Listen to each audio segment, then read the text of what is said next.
Good morning बच्चों, आप सभी को a very very good morning.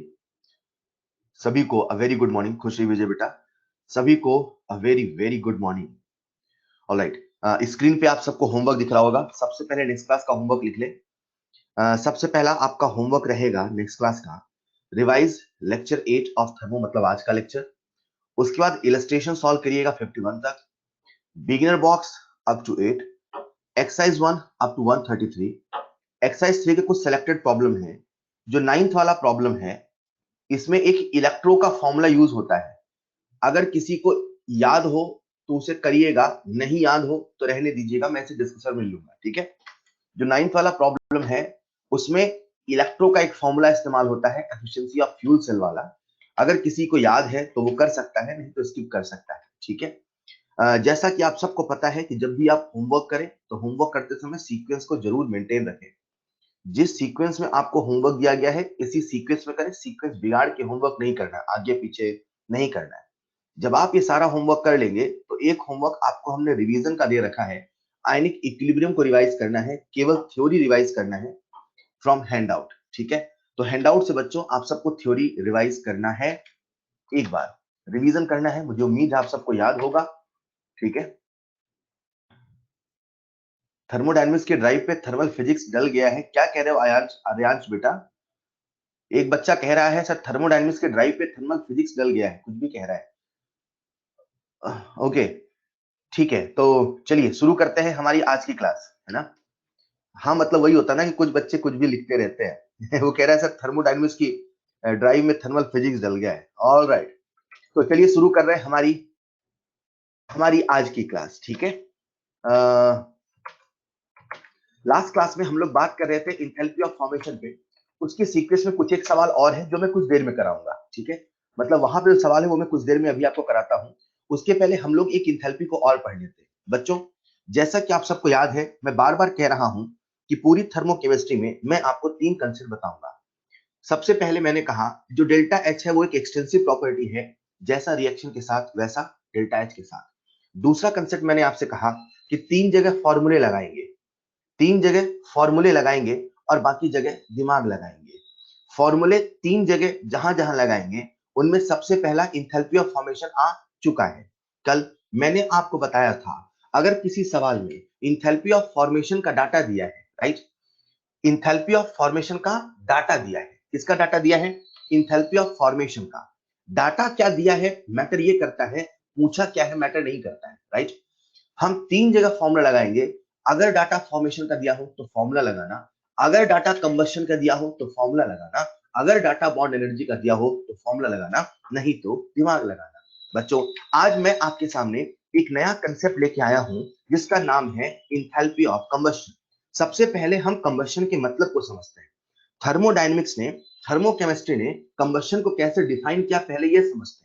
जब उसको समझ जाएंगे तो हम रिएक्शन लिखना सीख जाएंगे, और जब रिएक्शन लिखना सीख जाएंगे तो डेल्टा के कैलकुलेशन भी कर आएंगे। थर्मोकेमिस्ट्री कहता है किसी भी सब्सटेंस का 1 मोल, किसी भी सब्सटेंस का 1 मोल जब ऑक्सीजन के साथ कंप्लीटली बर्न्ट होता है, उसे ही, उस प्रोसेस में जो एनर्जी का चेंज होता है उसे हम लोग कहते हैं हीट ऑफ कंबशन या इंथैल्पी ऑफ कंबशन। क्या मतलब? किसी भी सब्सटेंस का 1 मोल, लेट्स से हमने बात करी ग्रेफाइट, तो ग्रेफाइट का कितना मोल लिया? 1 मोल।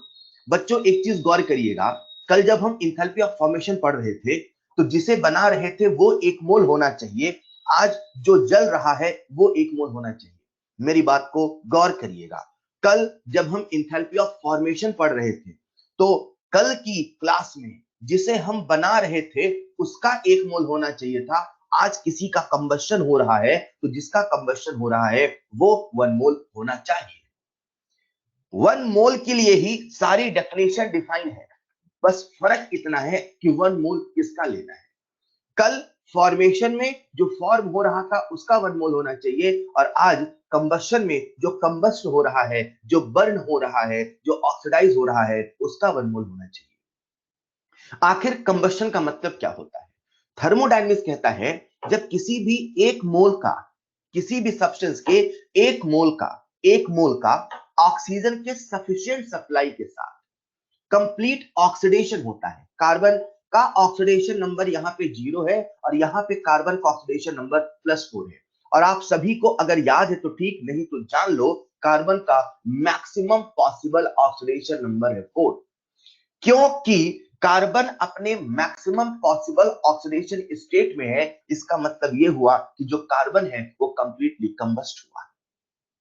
ये जो आपके सामने रिएक्शन लिखी है जो कि बैलेंस, इस रिएक्शन में जो एनर्जी का चेंज होगा वही इंथैल्पी ऑफ रिएक्शन है। और क्योंकि इस रिएक्शन का एक स्पेशल सा नाम है कंबशन, तो हम कहेंगे साहब यही इंथैल्पी ऑफ कंबशन है। मतलब कंबशन को लिखना है तो जिस सब्सटेंस को कंबस्ट करना है उसका 1 मोल ले लो, उसे सफिशिएंट सप्लाई ऑक्सीजन में बर्न कर दो और उसका कंप्लीट ऑक्सीडेशन करा के प्रोडक्ट लिखो। मतलब ये जो आपके सामने रिएक्शन लिखी है, क्या ये रिएक्शन है? हाँ ये रिएक्शन है। तो क्या इसके लिए इंथैल्पी ऑफ रिएक्शन डिफाइन होगा? बिल्कुल डिफाइन होगा। तो इसके लिए ये इंथैल्पी ऑफ रिएक्शन है और यही इंथैल्पी ऑफ कंबशन है। ठीक उसी प्रकार से बच्चों आप सबके सामने दूसरी रिएक्शन लिखी है, डायमंड प्लस O2 से बना CO2। डायमंड का हमने O2 के साथ कंबशन करा दिया तो बन गया CO2। क्या ये रिएक्शन है? बिल्कुल रिएक्शन है। क्या इसका इंथैल्पी ऑफ रिएक्शन होगा? बिल्कुल होगा। क्या यही इंथैल्पी ऑफ कंबशन होगा? बिल्कुल होगा। ये किसका कंबशन है? सर ये डायमंड का कंबशन है और ऊपर वाला ग्रेफाइट का कंबशन है। गौर करिएगा, कल जब हम फॉर्मेशन की बात कर रहे थे, तो जब हम इंथैल्पी ऑफ फॉर्मेशन की बात कर रहे थे तो उसमें जो एलिमेंट है वो अपने स्टैंडर्ड स्टेट में होने चाहिए थे, लेकिन आज इंथैल्पी ऑफ कंबशन में स्टैंडर्ड स्टेट में हो कोई जरूरी नहीं है। ये वही वाली बात है, कंबस्ट तो कोई हो सकता है यार, ऑक्सीडाइज तो कोई हो सकता है यार। इंथैल्पी ऑफ फॉर्मेशन के लिए ये आवश्यक था, ये जरूरी था कि जिससे बना रहे हो उन एलिमेंट्स का अपने स्टैंडर्ड स्टेट में होना जरूरी है। लेकिन कंबशन में जिसे कंबस्ट कर रहे हो वो अपने स्टैंडर्ड स्टेट में हो तो भी ठीक है, नहीं हो तो भी ठीक है। मतलब आपके सामने जो पहली वाली रिएक्शन है ये इंथैल्पी ऑफ कंबशन है ग्रेफाइट का, ये जो दूसरी वाली रिएक्शन है ये इंथैल्पी ऑफ कंबशन है डायमंड का। मैंने बच्चों से पूछा, बच्चे क्या पहली वाली रिएक्शन इंथैल्पी ऑफ कंबशन है? उन्होंने कहा हाँ। क्या पहली वाली रिएक्शन से इंथैल्पी ऑफ रिएक्शन मिलेगा? उन्होंने कहा हाँ। मैंने कहा क्या पहली वाली रिएक्शन इंथैल्पी ऑफ फॉर्मेशन भी है? पहली वाली रिएक्शन इंथैल्पी ऑफ फॉर्मेशन को रिप्रेजेंट करती है? क्या पहली वाली रिएक्शन इंथैल्पी ऑफ फॉर्मेशन को रिप्रेजेंट करती है? और जवाब है हाँ। क्यों? अरे यार, अगर हम CO2 का फॉर्मेशन लिखेंगे तो डेफिनेशन क्या कहती है?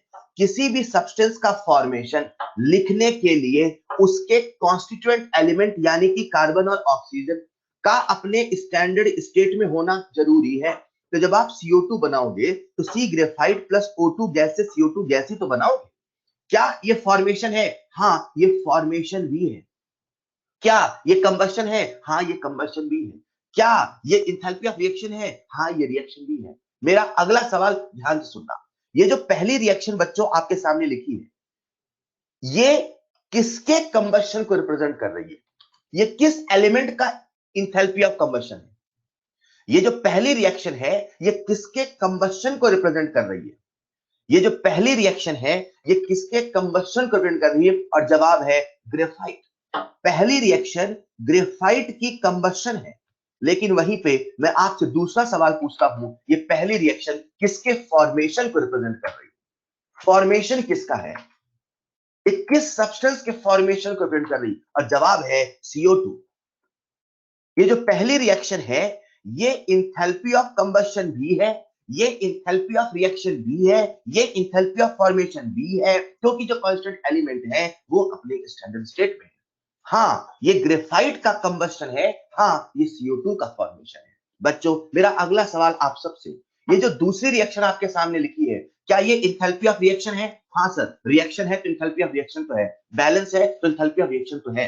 क्या ये इंथैल्पी ऑफ कंबशन है? हाँ ये इंथैल्पी ऑफ कंबशन है। ये किसका इंथैल्पी ऑफ कंबशन है?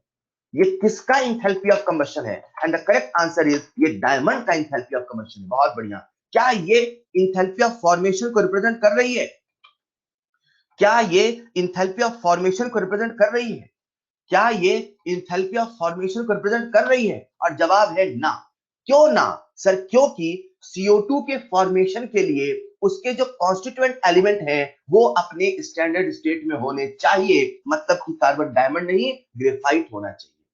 कंबशन तो है लेकिन ये फॉर्मेशन नहीं है, लेकिन ये फॉर्मेशन नहीं है और पहली वाली रिएक्शन फॉर्मेशन है। बच्चों अगर आपको समझ में आया तो अगला सवाल आप सबके सामने मैं आपसे पूछता हूं, क्या ये रिएक्शन इंथैल्पी ऑफ कंबशन को रिप्रेजेंट कर रही? What is the definition of enthalpy of combustion? Amount of heat evolved when 1 mole of substance is completely burned in excess of oxygen. क्या ये रिएक्शन इंथैल्पी ऑफ कंबशन को represent कर रही? बिल्कुल। जिसका कंबशन हो रहा, क्या उसका 1 मोल है? हाँ है। CO को जितना ऑक्सीजन चाहिए अपने मैक्सिमम स्टेट पे जाने के लिए, कार्बन यहां पे किसमें है? +2। कार्बन मैक्सिमम कहां जा सकता है? +4 में। क्या यहां पे कार्बन का कंप्लीट ऑक्सीडेशन हुआ? क्या यहां पर कार्बन का कंप्लीट ऑक्सीडेशन हुआ? जी हां बिल्कुल हुआ। क्या कार्बन अपने मैक्सिमम OS पे है? जी हां बिल्कुल है। क्या ये कार्बन मोनोऑक्साइड का कंबशन है? जी हां ये कार्बन मोनोऑक्साइड का कंबशन है। मतलब ये एक रिएक्शन तो है ही सही, तो इंथैल्पी ऑफ रिएक्शन तो है, इंथैल्पी ऑफ कंबशन भी है। ये किसका इंथैल्पी ऑफ कंबशन है? This is the combustion of carbon monoxide. बच्चों अगर आपको समझ में आया है तो अगले सवाल का जवाब आप सब दे रहे हैं। एक मिनट, अगले सवाल का जवाब आप सब दे रहे हैं। ये जो आपके सामने लिखा है this is the combustion of carbon monoxide, नीचे लिख देता हूं मैं, this is the combustion of carbon monoxide, और ये डेल्टा एच रिप्रेजेंट नहीं करती। अगर आप सब समझ गए हैं तो जो लास्ट में आपके सामने रिएक्शन लिखी है, जैसा पूछो वैसे बताना। ये जो रिएक्शन आपके सामने लिखी है, मान लो यहां पे लिखा है ग्रेफाइट, ठीक है? ये जो रिएक्शन आपके सामने लिखी है, ध्यान से सुनिएगा। मेरा पहला सवाल, क्या ये इंथैल्पी ऑफ रिएक्शन है? एक एक करके, क्या ये इंथैल्पी ऑफ रिएक्शन है? ये जो रिएक्शन आपके सामने लिखी है, क्या ये इंथैल्पी ऑफ रिएक्शन है? क्या ये इंथैल्पी ऑफ रिएक्शन है? बिल्कुल ये इंथैल्पी ऑफ रिएक्शन है। बहुत बढ़िया। अरे रिएक्शन तो है ना यार, रिएक्शन तो है तो कोई एनर्जी का चेंज तो हुआ होगा ना। हाँ ठीक है साहब, एक रिएक्शन तो है, इंथैल्पी ऑफ रिएक्शन है, राइट।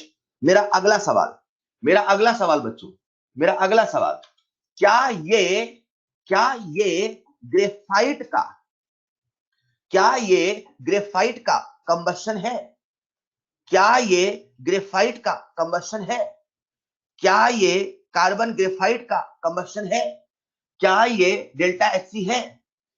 क्या ये ग्रेफाइट का कंबशन है? और जवाब है ना। क्यों? कंबशन की डेफिनेशन कहती है 1 mole of a substance completely oxidised. Carbon यहां पे 0 ऑक्सीडेशन नंबर पे है और यहां पे गया है +2 पे। 0 से +2 गया, लेकिन मैक्सिमम पॉसिबल OS कितना है? +4। मैक्सिमम पॉसिबल OS है +4, लेकिन गया है +2, यानी कि कंप्लीटली कंबस्ट नहीं हुआ है, यानी कि जितना इसको ऑक्सीजन चाहिए था उतना नहीं मिला है। और हमारी थर्मोकेमिस्ट्री में कंबशन की डेफिनेशन कहती है 1 mole of a substance is completely burned, और कंप्लीटली बर्न्ड करने का मतलब है कंप्लीटली ऑक्सीडाइज्ड। मतलब ये इंथैल्पी ऑफ कंबशन तो नहीं है, राइट। मेरा अगला सवाल, अभी खत्म नहीं मेरी बात, मेरा अगला सवाल, क्या ये इंथैल्पी ऑफ फॉर्मेशन को रिप्रेजेंट करती है? क्या ये इंथैल्पी ऑफ फॉर्मेशन को रिप्रेजेंट करती है? क्या ये इंथैल्पी ऑफ फॉर्मेशन को रिप्रेजेंट करती है? बोलो बच्चों। बहुत बढ़िया, मुझे बहुत सारे बच्चों ने कहा हाँ सर ये इंथैल्पी ऑफ फॉर्मेशन को रिप्रेजेंट करती है। मेरा अगला सवाल है, ये किसके फॉर्मेशन को रिप्रेजेंट करती है? ये किसके फॉर्मेशन को रिप्रेजेंट करती है? क्या बात है, आप सब ने बिल्कुल सही कहा सर, ये कार्बन मोनोऑक्साइड के फॉर्मेशन को रिप्रेजेंट करती है। मुझे ऐसा लग रहा है आप सब सीख गए हैं, क्योंकि आप सब ने बहुत बढ़िया आंसर दिया। तो एक सवाल मैं आपसे और पूछ लेता हूं, यहां लिखा था ग्रेफाइट, यहां लिख देता हूं मैं diamond, right. Carbon diamond plus half O2 से बना कार्बन मोनोऑक्साइड। ऑब्वियसली आप जानते हो ये गैस है मैं लिखता नहीं, बस जहां अपने को जरूरत होती है वही लिखते हैं फिजिकल स्टेट, राइट। मेरा पहला सवाल, सबको सही जवाब देना है, क्या ये इंथैल्पी ऑफ रिएक्शन है? क्या ये इंथैल्पी ऑफ रिएक्शन है? अरे वाह, आ गए। क्या ये इंथैल्पी ऑफ कंबशन है? क्या ये इंथैल्पी ऑफ कंबशन है? क्या ये इंथैल्पी ऑफ कंबशन है? ना ना ना, क्यों नहीं है? क्योंकि कार्बन अपने मैक्सिमम ओएस पे नहीं है। क्या ये इंथैल्पी ऑफ फॉर्मेशन है? क्या ये इंथैल्पी ऑफ फॉर्मेशन है? And the again answer is ना ना ना, क्योंकि कार्बन यहां अपने स्टैंडर्ड स्टेट पे नहीं है। कार्बन यहां अपने स्टैंडर्ड स्टेट पे नहीं है। बच्चों, बहुत सारे बच्चों के मन में एक वहम बैठा होता है कि यूं ही जलना, ऑक्सीजन से रिएक्शन करना ऑक्सीडेशन होता है, कंबशन होता है। ऐसा नहीं है। जब हम इंथैल्पी ऑफ कंबशन को डिफाइन कर रहे हैं तो आपको याद रहे, simply reaction with oxygen is not combustion. यूं ही ऑक्सीजन से रिएक्शन होना कंबशन नहीं होता है। कंबशन करने का मतलब होता है कि वहां पे जो सब्सटेंस कंबस्ट हो रहा है उसका 1 मोल होना चाहिए और वो कंप्लीटली बर्न यानी कि कंप्लीटली ऑक्सीडाइज होना चाहिए। जब ये दोनों कंडीशन फुलफिल होती है तभी हमारा हीट ऑफ कंबशन डिफाइन होता है, नहीं तो डिफाइन नहीं होता है। Is this clear? तो बच्चों, हमने अभी समझा इंथैल्पी ऑफ कंबशन का मतलब क्या है। यूं ही ऑक्सीजन से रिएक्शन करा के पूछ ले क्या ये कंबशन है, नहीं, it should be completely oxidised, right. हाँ, हो सकता है कुछ बच्चे अभी ऐसे हो जिनको ऑक्सीडेशन नंबर वगैरह नहीं याद हो, परेशान मत हो, अभी 3-4 एग्जांपल है वो याद रखो। जैसे आप रिडॉक्स में ऑक्सीडेशन में पढ़ोगे सारे केसेस समझ जाओगे। Is this clear? ऑलराइट। हुआ क्या बच्चों, हमने आपको इंथैल्पी ऑफ कंबशन की डेफिनेशन बताई, ठीक वैसे जैसे इंथैल्पी ऑफ फॉर्मेशन की बताई, याद है? अब मान लेते हैं हमारे सामने एक रिएक्शन गिवन, राइट। अब ये जो रिएक्शन गिवन है, ये रिएक्शन अपने आप में कुछ होगी, हो सकता है फॉर्मेशन हो सकता है कंबशन, नहीं तो फलाने ढकाना, नहीं तो कुछ नहीं तो रिएक्शन तो होगी ना यार। और अगर रिएक्शन हुई है तो इसका अपना कुछ इंथैल्पी का चेंज होगा, इसका अपना कुछ हीट होगा, राइट। ये जो रिएक्शन है, मेरे शब्दों को सुनिएगा, ये जो रिएक्शन है, मुझे इस रिएक्शन का इंथैल्पी ऑफ रिएक्शन निकालना है, ओके। और किस्मत ऐसी है कि मुझे सभी रिएक्टेंट का और सभी प्रोडक्ट का इंथैल्पी ऑफ कंबशन का डाटा दिया है। मेरे साथ एक बार सभी लोग बोलेंगे, हमसे क्या पूछा है? सर इंथैल्पी ऑफ रिएक्शन पूछा है। हमसे क्या पूछा है? बोलो, इंथैल्पी ऑफ रिएक्शन पूछा। प्लीज बोलना यार, हमसे क्या पूछा है? इंथैल्पी ऑफ रिएक्शन पूछा है। हमें क्या दिया है? इंथैल्पी ऑफ कंबशन का डाटा दिया है। तो इंथैल्पी ऑफ कंबशन का डाटा किसका दिया है? सर सभी रिएक्टेंट का, सभी प्रोडक्ट का, मतलब X प्लस O2 करके मान लो XO2 बना, उसका डाटा दे रखा है। Y प्लस O2 करके जो YO2 बनता है उसका डाटा दे रखा है, राइट। हमें सभी रिएक्टेंट का, सभी प्रोडक्ट का इंथैल्पी ऑफ कंबशन का डाटा दे रखा है और हमसे इंथैल्पी ऑफ रिएक्शन पूछा है। तो बच्चों लगाना formula, enthalpy of combustion of reactant minus summation enthalpy of combustion of product. बच्चों अगर आपको याद हो, मैंने अभी आपको एक फॉर्मूला बताया फॉर्मेशन का। फॉर्मेशन में था प्रोडक्ट माइनस रिएक्टेंट, कंबशन में है रिएक्टेंट माइनस प्रोडक्ट, राइट। मात्र एक फॉर्मूला है जिसमें प्रोडक्ट माइनस रिएक्टेंट है और बाकी दोनों फॉर्मूले में रिएक्टेंट माइनस प्रोडक्ट है। तो कंफ्यूजन का सवाल नहीं होना चाहिए, क्योंकि आपको मैं 3 ही फॉर्मूले बताने वाला हूं, बाकी सब जगह हम दिमाग लगाने वाले हैं। रूल नंबर 1, डेल्टा एच एक एक्सटेंसिव प्रॉपर्टी है, तो जैसा रिएक्शन के साथ वैसा डेल्टा एच के साथ। रूल नंबर 2, 3 जगह फॉर्मूला लगाना, बाकी जगह दिमाग लगाना। सर वो 3 जगह कौन कौन से जहां फॉर्मूला लगाना? एक फॉर्मेशन में, एक कंबशन में। हाँ, डाटा दिया होना चाहिए फॉर्मेशन का। बच्चों को लगता है पूछा हो फॉर्मेशन तो लगाना फॉर्मेशन का फॉर्मूला, ना ना ना। बच्चों को लगता है पूछा हो कंबशन तो लगाना कंबशन का फॉर्मूला, ना ना ना। दिया हो डाटा फॉर्मेशन का तो लगाना फॉर्मेशन का फॉर्मूला, दिया हो डाटा कंबशन का तो लगाना कंबशन का फॉर्मूला। क्लियर? इसे मैं और क्लियर करके समझाता हूं बच्चों। ये जो हमारे सामने रिएक्शन लिखी है, इस रिएक्शन का हमने इंथैल्पी ऑफ कंबशन निकाला रिएक्टेंट माइनस प्रोडक्ट करके। जैसा कि आप सबको विदित है, जब कभी कंडीशन नहीं गिवन होती उसे ही हम डेल्टा एच नॉट मान लेते हैं। फॉर्मेशन कभी एक्सो होता है तो कभी एंडो होता है, लेकिन जो कंबशन होता है वो हमेशा हमेशा हमेशा एक्सोथर्मिक होता है।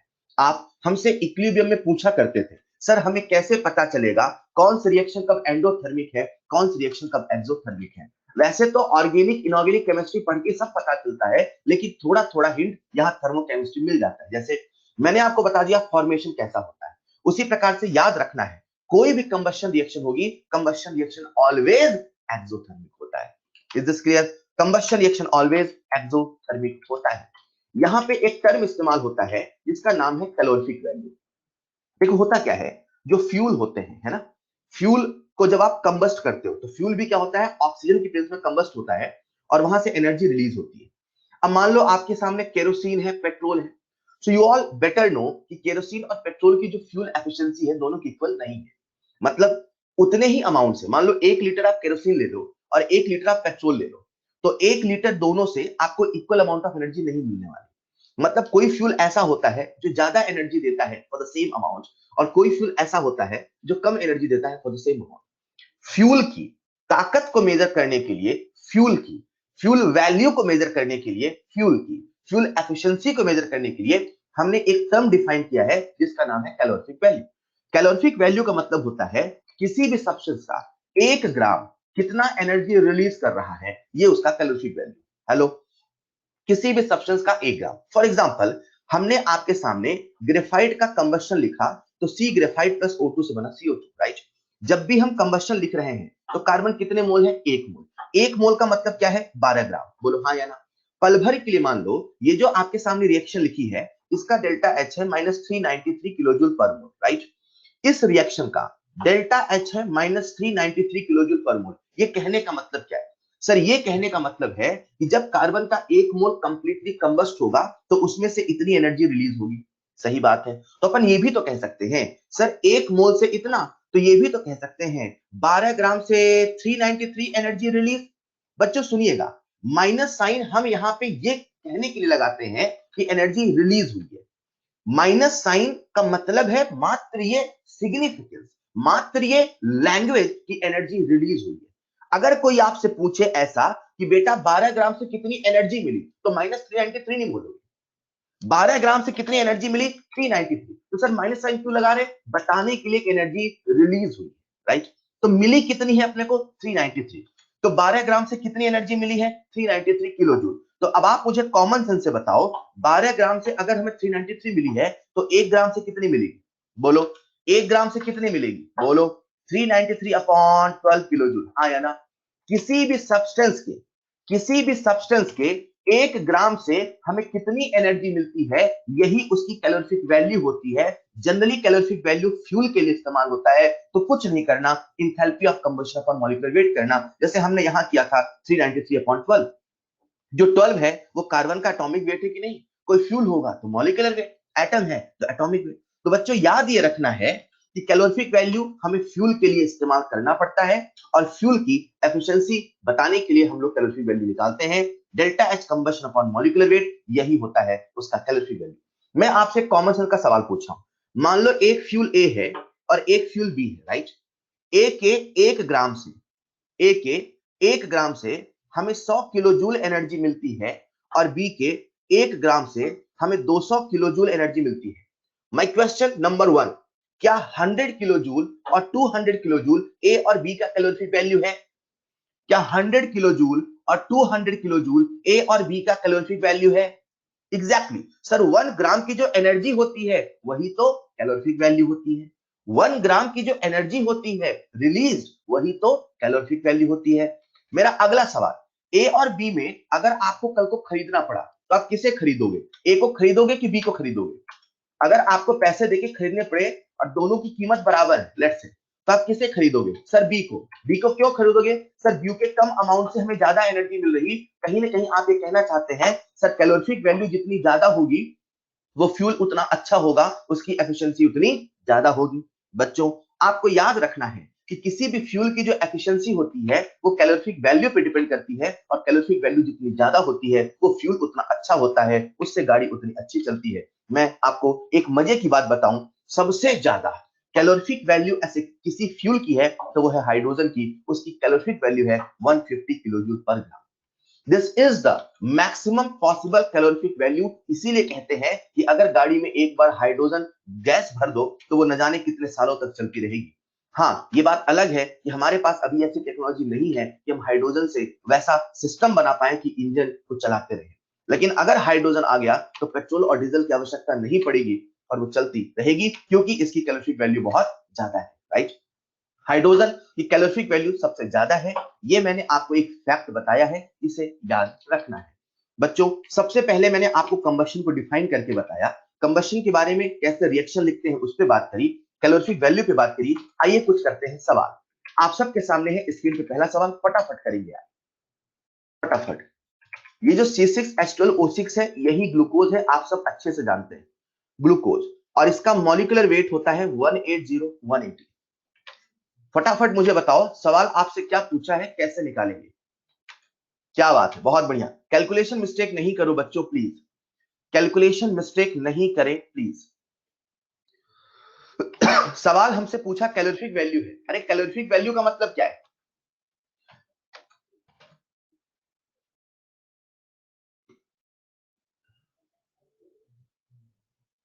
ऑलराइट, समय समाप्त। देखो बच्चों आपसे पूछा कैलोरीफिक वैल्यू है, आप सभी जानते हैं कैलोरीफिक वैल्यू का मतलब, मैं करने का तरीका नंबर 1 बता रहा हूं, सब लोग सुनिएगा, मैं रिपीट नहीं करूंगा।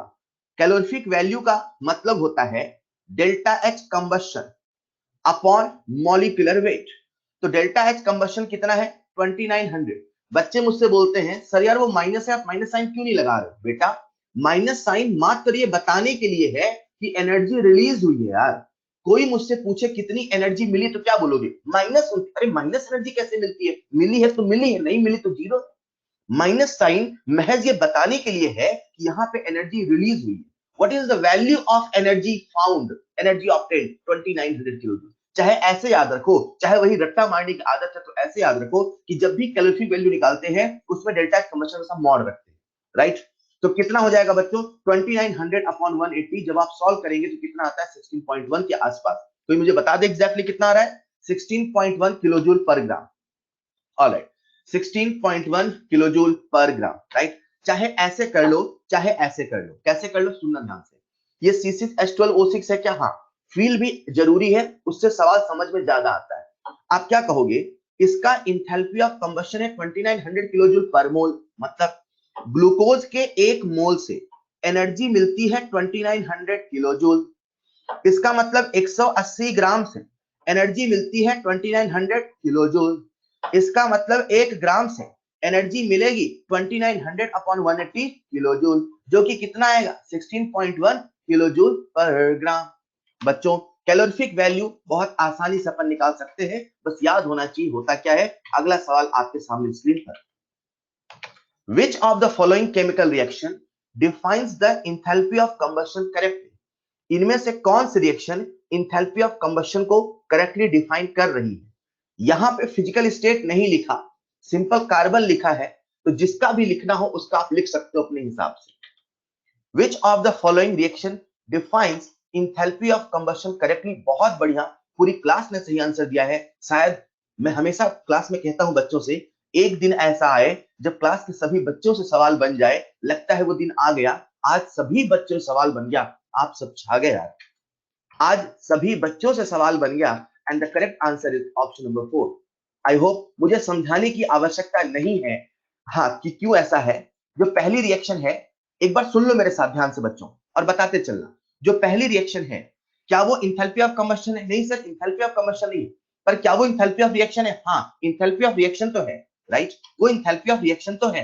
लेकिन मान लो ये रिएक्शन ऐसे लिखी होती, H2 प्लस हाफ O2 से बना H2O। मेरा आपसे सवाल है, क्या अब ये इंथैल्पी ऑफ कंबशन है? क्या अब ये इंथैल्पी ऑफ कंबशन है? जी हाँ, ये इंथैल्पी ऑफ कंबशन अब है। और ये किसका कंबशन है? ये हाइड्रोजन का कंबशन है। अरे हाइड्रोजन का मैक्सिमम पॉसिबल OH प्लस 1 होता है और हाइड्रोजन अपने मैक्सिमम पॉसिबल OH में है। हाइड्रोजन अपने मैक्सिमम पॉसिबल ऑक्सीजन स्टेट में है, इससे ज्यादा हाइड्रोजन का पॉसिबल नहीं है। This is the combustion of hydrogen. ये हाइड्रोजन का कंबशन है। हेलो, दूसरी रिएक्शन में भी 1 मोल नहीं है इसलिए नहीं है, तीसरी रिएक्शन में भी 1 मोल नहीं है इसलिए नहीं है। पहली रिएक्शन दूसरी तीसरी में 1 मोल अगर होता तो शायद हम कहते हैं हाँ ये कंबशन है, लेकिन जो चौथी रिएक्शन है इसमें कार्बन का 1 मोल है। So this is the enthalpy of combustion. अगला सवाल आप सबके सामने स्क्रीन पर। बच्चों अगला सवाल में सोचो हमें दिया क्या है। सबसे पहले देखो हमें दिया क्या है। हमें दिया है फॉर्मेशन का डाटा। ये ना देखो हमसे पूछा क्या है, सोचो हमें दिया क्या है। हमें दिया है फॉर्मेशन का डाटा तो फॉर्मूला लगेगा फॉर्मेशन वाला। बोलो बोलो बोलो, वरना बोलोगे सर हम कंफ्यूज हो गए। मेरे साथ बोलो, हमें दिया क्या है, और चाहे तो लिख लो कॉपी में, मैं यहां नहीं लिखूंगा। हमें दिया क्या है सर, फॉर्मेशन का डाटा। फॉर्मूला कौन सा लगेगा, फॉर्मेशन वाला, फॉर्मेशन वाला फॉर्मूला। सर ये भी तो पता करना पड़ेगा हमसे पूछा क्या है। हाँ, जो पूछा है उसकी रिएक्शन तो लिखनी पड़ेगी बेटा, जो पूछा है उसकी रिएक्शन तो लिखनी पड़ेगी बेटा।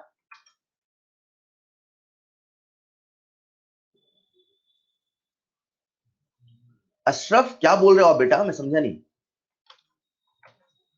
आपसे सवाल पूछा है इंथैल्पी ऑफ कंबशन, सबसे पहले रिएक्शन लिखो कंबशन की। जिसका कंबशन बोला है उसका एक मोल ले लो। किसका कंबशन है, C2H4 का। ऑक्सीजन से रिएक्शन कराओ। क्या ये हाइड्रोकार्बन है, जी हाँ। बचपन से आपको पता है किसी भी हाइड्रोकार्बन का जो कंबशन होता है, उसका जो एंड प्रोडक्ट होता है, उसका जो एंड प्रोडक्ट होता है वो हमेशा CO2 और H2O होता है। बच्चे मुझसे पूछते हैं सर H2O लिक्विड होगा कि गैस होगा। बेटा मैंने पहले आपको इसके बारे में TNT पॉइंट में बता दिया था कि H2O क्या होगा। मैंने आपको ऑलरेडी पहले बता दिया है यहाँ पे क्या होगा।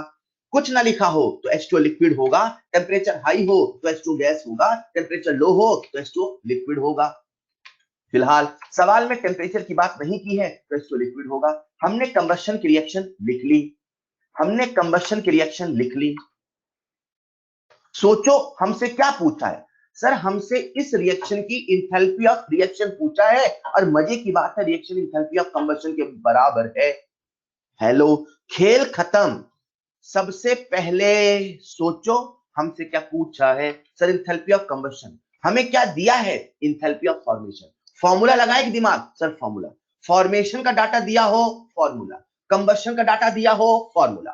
फॉर्मेशन का डाटा दिया हो, फॉर्मूला। कंबशन का डाटा दिया हो, फॉर्मूला। किसका डाटा दिया है, फॉर्मेशन का। क्या लगाए, फॉर्मूला लगाओ। Formula enthalpy of formation of product minus enthalpy of formation of reactant, value को पुट करो, स्टोइचियोमेट्रिक से मल्टीप्लाई करो। भूलना नहीं, ऑक्सीजन का जो डेल्टा HF है और जो डेल्टा HF नॉट है वो 0 है। वास्तविकता में सवाल में नॉट होना चाहिए, वास्तविकता में आई एग्री, सवाल में नॉट होना चाहिए, राइट।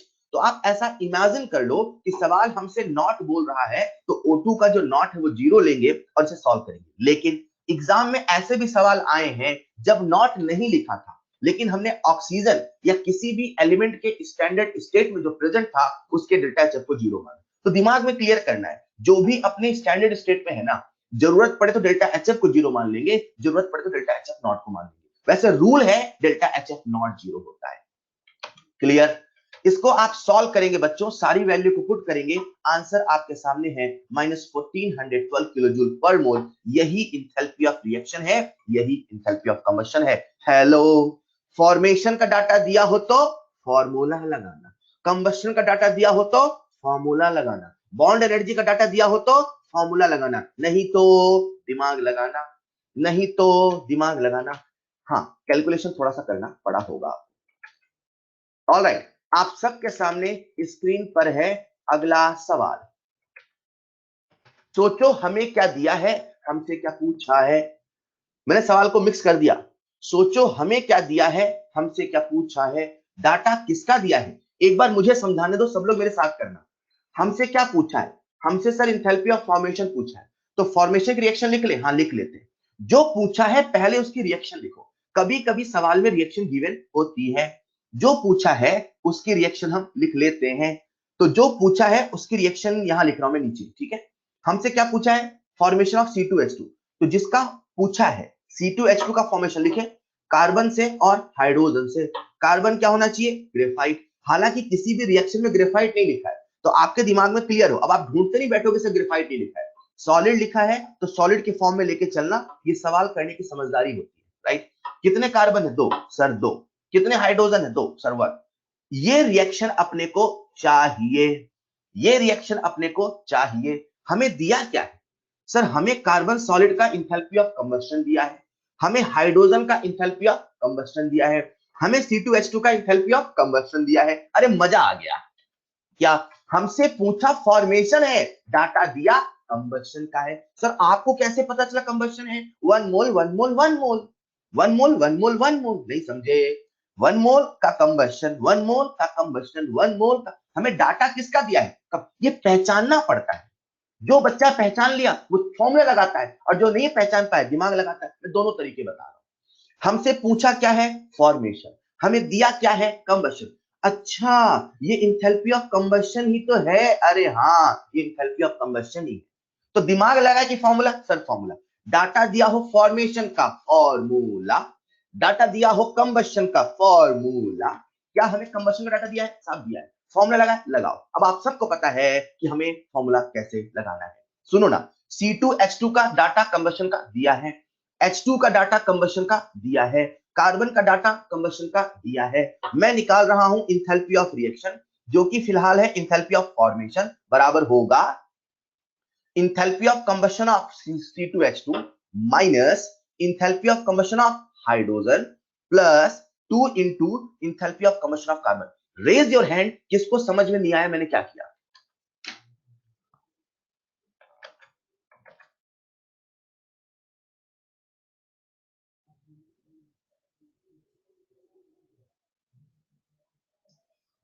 जिन बच्चों ने हाथ, उनसे पूछ रहा हूं मैं। अंशु पाठक, क्या आप सुन रहे थे मैं क्या कह रहा था? कुमार सत्यम, क्या आप सुन रहे थे मैं क्या कह रहा था? आशीष कुमार, क्या आप सुन रहे थे मैं क्या कह रहा था, कि आप अपना सॉल्व करने में लगे थे? विशाल चौधरी, मैं आपसे पूछ रहा हूं बेटा, सबसे पहले देखो हमें क्या डाटा गिवन है। सबसे पहले देखो हमें क्या डाटा गिवन है। हमें डाटा गिवन है कंबशन का। किसका कंबशन, कार्बन का। किसका कंबशन, हाइड्रोजन का। किसका कंबशन, C2H2 का। What is given, data of enthalpy of combustion. सभी लोग कॉपी में लिखे, सभी लोग कॉपी में अच्छा, मैंने प्रोडक्ट में रिजेक्ट कर दिया क्या? सॉरी सॉरी सॉरी बेटा, अगर कंबशन का डाटा दिया है, सॉरी सॉरी सॉरी, यहां पे जाएगा enthalpy of combustion of reactant, delta H combustion of reactant minus delta H combustion of product. Exactly, बिल्कुल सही। कंबशन है तो रिएक्टेंट, अच्छा ये डाउट था आपको, ओके। कंबशन है तो reactant minus product, okay okay. तो कार्बन दे रखा है, तो 2 इंटू कार्बन का डाटा प्लस हाइड्रोजन का माइनस C2H2। एक बार निकाल लो जरा। अच्छा ये बोल रहे थे, ऑल राइट, एक बार निकालो सब लोग आंसर। एक चीज और बतानी इस सवाल में, इस सवाल का सॉल्यूशन आप लोग कॉपी में लिखना, क्योंकि इसे मिटाऊंगा इसमें जगह है नहीं शायद। हाँ देखिए जरा, ऑलराइट, ये जो था इसे कहते हैं हम तरीका नंबर 1। दूसरा तरीका है बच्चों, फिर से आ जाओ रूल में, फिर से आ जाओ रूल में। सुनना बेटा, सुनिएगा, एक तो पता नहीं चलता आप लिख रहे हो कि सुन रहे हो, सुनिएगा एक बार, ठीक है। मैंने कहा अगर फॉर्मेशन का डाटा दिया हो, अगर कंबशन का डाटा दिया हो, अगर बॉन्ड एनर्जी का डाटा दिया हो, अगर फॉर्मेशन का डाटा दिया हो, कंबशन का डाटा दिया हो, बॉन्ड एनर्जी का डाटा दिया हो, तो क्या लगाना, फॉर्मूला। नहीं तो क्या लगाना, दिमाग। कुछ बच्चे नहीं समझ पाते, कुछ बच्चे नहीं समझ पाते कि जो डाटा दिया है वो है क्या, और वो लगाने लगते हैं दिमाग। वो कैसे लगाते हैं, कुछ ऐसे, वो सोचते हैं हमसे पूछा क्या है, वो सोचते हैं हमसे पूछा क्या है। सर हमसे पूछा है इस रिएक्शन का इंथैल्पी। जब फॉर्मूला न लगा पाओ तो लगाओ दिमाग। ये कहने का मतलब है जो हमसे पूछा है, सोचो जो हमें दिया है से कैसे बनाएं। मतलब अब आपका काम होता है इन तीनों रिएक्शन की मदद से इस रिएक्शन को ऑब्टेन करना, फिर जैसा रिएक्शन के साथ वैसा डेल्टा एच के साथ। तो जो नहीं समझ पाते कि डाटा हमें किसका दिया है, वो ये करते हैं, और ऐसा करने के लिए इक्वेशन को ऐड और सब्ट्रैक्ट करते हैं, और जब ऐड और सब्ट्रैक्ट करते हैं तो आंसर आता है 237 किलो जूल, 237 किलो जूल। आपके ऊपर डिपेंड करता है कि आप कैसे करना चाहते हो, फॉर्मूला लगा के कर लो चाहे ऐसे कर लो, बशर्ते फॉर्मेशन का डाटा दिया हो तो फॉर्मूला लगाना, फॉर्मेशन का डाटा दिया हो तो फॉर्मूला लगाना, कंबशन का डाटा दिया हो तो फॉर्मूला लगाना, बॉन्ड एनर्जी का डाटा दिया हो तो फॉर्मूला लगाना, और बाकी सब जगह दिमाग लगाना। राइट, देख लीजिए, मैंने आपको पहला वाला तरीका ही बताया, ये भी बताया। डाटा हो सकता है हाइपोथेटिकल हो, सारे डाटा रियलिस्टिक नहीं है। एक बार कैलकुलेशन देख लेना बेटा, ठीक है। हाँ, क्योंकि यहाँ पे जो कैलकुलेशन है, the correct answer is plus 237 kilo joule. वाह, सही है, ठीक है कुशल मंगल बेटा, बिल्कुल सही। हाँ, क्योंकि कभी कभी प्रिंटिंग मिस्टेक हो जाती है तो प्लस का माइनस हो सकता है, राइट, बहुत बढ़िया। तो इस सवाल के माध्यम से मैंने आपको सिखाया कैसे करना है, दोनों तरीके से डिस्कस हो गए। अगला सवाल आप सबके सामने स्क्रीन पर फील करिएगा, सवाल को बहुत आसानी से बनेगा। आप मुझे अमाउंट बताओगे ग्राम में। आप सबको पता है क्या सुक्रोज क्या होता है? अगर कोई बच्चा ऐसा है जिसको नहीं पता सुक्रोज क्या होता है, आप सबको पता है क्या कि सुक्रोज क्या होता है? This is not glucose, this is not fructose, this is sucrose, that is sugar, exactly, C12H22O11।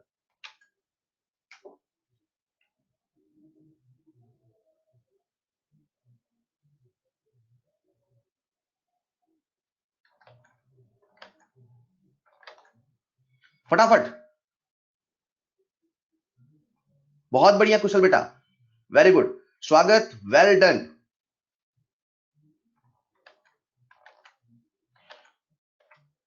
बिल्कुल ओरल सवाल है, चाहे तो आप सवाल में फॉर्मूला लगाओ, चाहे फील करो। कैसे? जरूर मैम, सुनो जरा, मैं सॉल्व कर रहा हूं इसे, मैं सॉल्व कर रहा हूं। कुछ बच्चों ने कर लिया, जिन्होंने नहीं किया उनका ध्यान चाहिए।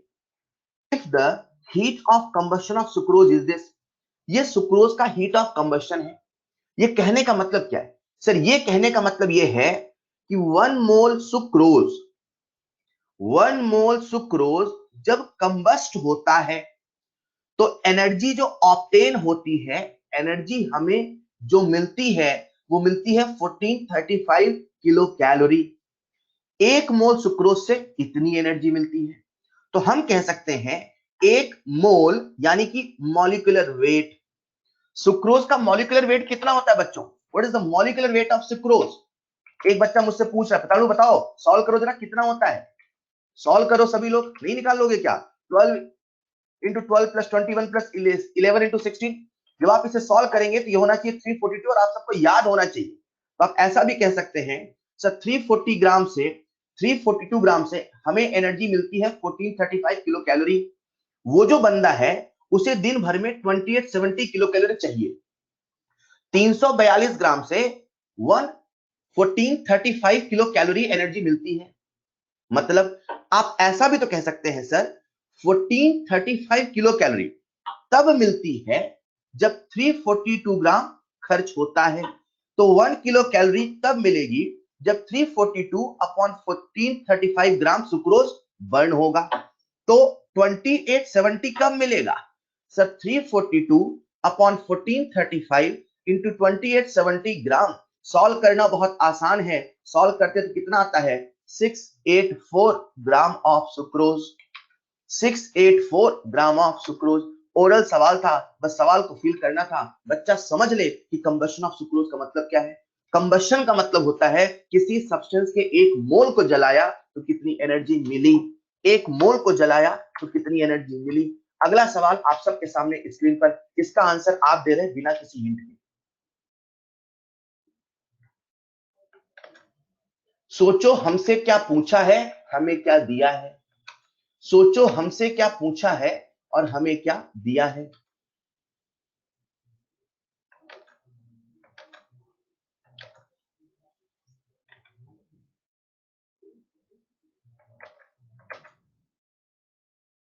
डाटा मैंने इसमें चेंज किया, बहुत सिंपल है, 400 200 300। ऑब्वियसली हाइपोथेटिकल डाटा है, मतलब अगर हम सवाल को रियलिस्टिक देखें तो इंथैल्पी ऑफ फॉर्मेशन वाटर इतना नहीं होता, बट आपके कैलकुलेशन के लिए अपने ऐसा डाटा रखा है। Enthalpy of formation of water होता है -285 किलोजूल पर मोल। यहाँ हाइपोथेटिकल डाटा है। सोचो हमसे क्या पूछा है, हमें क्या निकालना है। आधे बच्चे जल्दबाजी में, आधे बच्चे जल्दबाजी में सवाल को पूरा नहीं पढ़ते। पूरे 1 मिनट है आपके पास, तसल्ली से कर लो।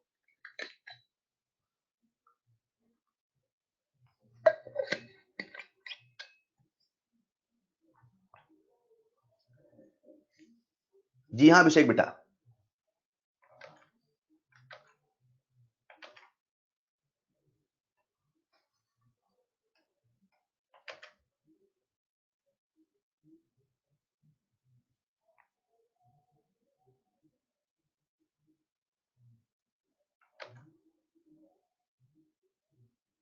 हमसे क्या पूछा है? कंबशन। रिएक्शन लिख लें कंबशन की, C6H5COOH solid plus O2। Reaction होगी तो बनेगा CO2 प्लस H2O बैलेंस करना पड़ेगा। सोचो हमें डाटा किसका गिवन है? सर हमें डाटा गिवन है फॉर्मेशन का।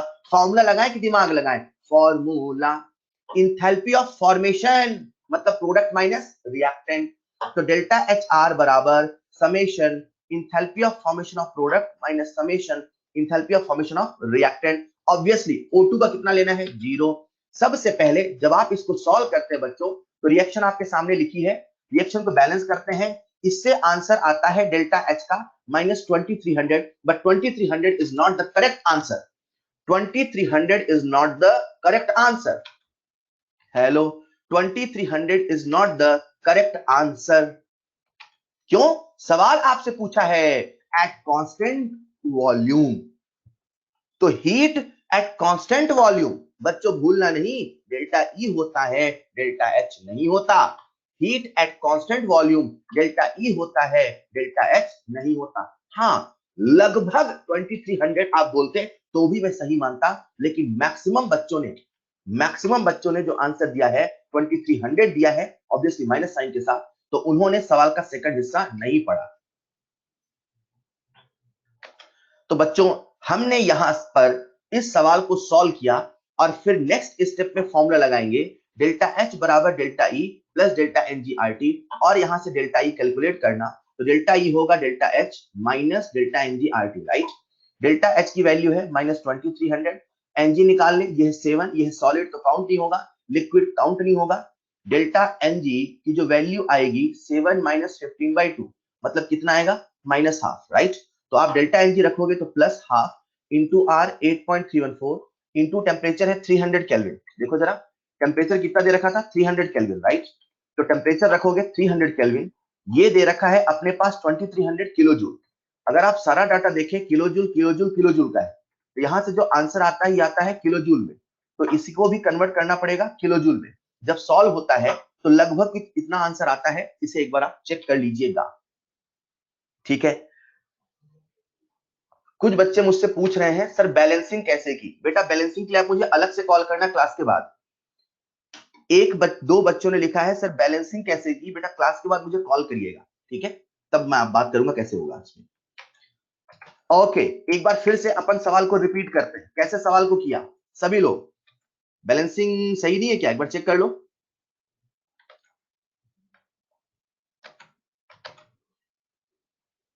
बिल्कुल सही है यार, क्या करते हो आप लोग। यहाँ 6 कार्बन है और ये जो बगल लिखा है कार्बन नहीं है क्या? ये नाइट्रोजन लिखा है। किस बच्चे ने पूछा था? आदित्य राज, ये नाइट्रोजन लिखा है बगल में, बताओ जरा। हाँ ठीक है, मतलब चलिए एक बार फिर से अपन सवाल को रिपीट करते हैं बच्चों, सभी लोग मेरे साथ बोलेंगे। हमसे क्या पूछा है? Enthalpy of combustion. डाटा किसका दिया है? Enthalpy of formation. जिसका डाटा दिया है वही वाला फॉर्मूला लगाएंगे, और फॉर्मूला 3 जगह लगाना है, एक फॉर्मेशन में, एक कंबशन में और एक बॉन्ड एनर्जी में। किसका डाटा दिया है? सर फॉर्मेशन का। फॉर्मूला लगाएं कि दिमाग लगाएं? Sir formula. तो फॉर्मेशन का फॉर्मूला क्या होगा? बोलो, फॉर्मेशन का फॉर्मूला क्या होगा? Sir enthalpy of formation of product minus enthalpy of formation reactant. पहले रिएक्शन तो लिखनी पड़ेगी, रिएक्शन को लिखें, उसे बैलेंस करें, फिर फॉर्मूला लगाएं, वहां से डेल्टा एच कैलकुलेट करें। लेकिन सवाल आपसे डेल्टा एच नहीं डेल्टा ई पूछा है, राइट। एक बच्चा मुझसे कह रहा है सर क्या इतनी कैलकुलेशन एग्जाम में आएगी? बेटा एग्जाम में इतनी आए नहीं आए की बात नहीं है, हम मान के चल रहे हैं आप 12th पास है, इतनी कैलकुलेशन तो आपसे बननी चाहिए। हो सकता है कैलकुलेशन कुछ नहीं आए, बट आप 12th पास तो है ना यार। ऑलराइट, आप सबके सामने स्क्रीन पर है अगला सवाल। बिल्कुल कंसेप्चुअल सवाल है। इथेनॉल नहीं लिखा है, इथेनॉल लिखा है, याद रखना। इथेनॉल नहीं है, इथेनॉल है।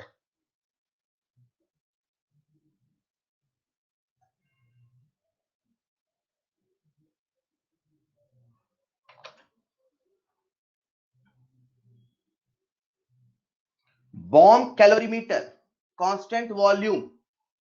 तो बॉम्ब कैलोरीमीटर में कांस्टेंट वॉल्यूम होता है, तो वहां जो हीट प्रोड्यूस होता है वही क्यूवी होता है, वही डेल्टा ई होता है। एक्स ग्राम ऑफ इथेनॉल से एनर्जी वाई जूल प्रोड्यूस होता है। एक्स ग्राम ऑफ इथेनॉल से एनर्जी y ग्राम प्रोड्यूस होता है। इथेनॉल का मॉलिक्यूलर वेट सोच लो, 1 मोल का निकाल लो, 1 मोल का एनर्जी ही तो एंथैल्पी ऑफ कंबशन होता है। अभी मैं हिंट दे रहा हूं। Hint number 1 delta E, hint number 2 x ग्राम से y जूल प्रोड्यूस हुआ, तो 1 ग्राम से y by x joule produce हुआ, तो मॉलिक्यूलर वेट से molecular weight into y by x joule produce हुआ। अरे आंसर ही बता दिया मैंने तो। ऑलराइट, आप सबके सामने स्क्रीन पे है correct answer, and the correct answer is option number 3, and the correct answer is option number 3। बहुत बढ़िया, क्या बात है, वेल डन। सबसे पहले इस सवाल का सही जवाब जिस बच्चे ने दिया उसका नाम है कुशल मंगल। कुशल मंगल ने सवाल का जवाब सबसे पहले बिल्कुल सही दिया। एक बच्चा मुझसे कह रहा है sir option number 3 option number 4 same है। लगता है आज वो स्पेक्स पहनना भूल गया है। बेटा यहां डेल्टा ई लिखा है, यहां डेल्टा एच लिखा है, होता है। ऑलराइट, आप सबके सामने फिर एक बच्चा मुझसे पूछ रहा है सर क्या ये एक्सोथर्मिक रिएक्शन है। 156 बार बताया मैंने। सर आपने 156 बार कब बताया? 156 बार बताया कि जो कंबशन होता है वो एक्सोथर्मिक होता है। ऑलराइट सर, पर आप तो सर ऐसे कर रहे थे, x ग्राम से मिला y जूल। बेटा ये जो मिला है उसको मैथ में माइनस बोलते हैं। सर हम तो बचपन में पढ़ते थे माइनस का मतलब चला गया है। ऑलराइट, अरे कंबशन है ना यार, तो आंसर तो माइनस में देंगे ना। ठीक है, तो वो मैं बोला था ना एनर्जी प्रोड्यूस, तो प्रोड्यूस है तो इसलिए माइनस साइन है यार, एनर्जी रिलीज हो रही है। ऑलराइट, आप सबके सामने है नेक्स्ट कंसेप्ट, आपका ध्यान चाहिए। ठीक है बच्चों, हमने फिर से सुनो सुनो सुनो सुनो अभी यार, फिर सुनोगे नहीं आप। ऑलराइट, आपने सबसे पहले बात करी फॉर्मेशन की, आपको रिएक्शन लिखना ही तो सिखाया। फिर अपन ने बात करी कंबशन की, रिएक्शन लिखना ही तो सिखाया। फॉर्मेशन भी डिफाइन है 1 मोल के लिए, कंबशन भी डिफाइन है 1 मोल के लिए। जो फॉर्मेशन होता है कभी एक्सो तो कभी एंडो होता है, अक्सर एक्सो ही होता है, वो एंडो के 3-4 केस थे बस। जो कंबशन है वो तो हमेशा ही एक्सो होता है, अपने लिए तो हमेशा ही एक्सो होता है, राइट।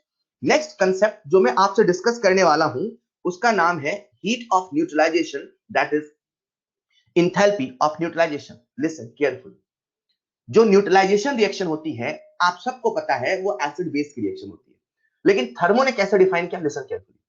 थर्मो कहता है जब 1 मोल H प्लस, हेलो, 1 मोल H प्लस 1 मोल OH माइनस आयन से रिएक्शन करता है और वाटर का फॉर्मेशन होता है।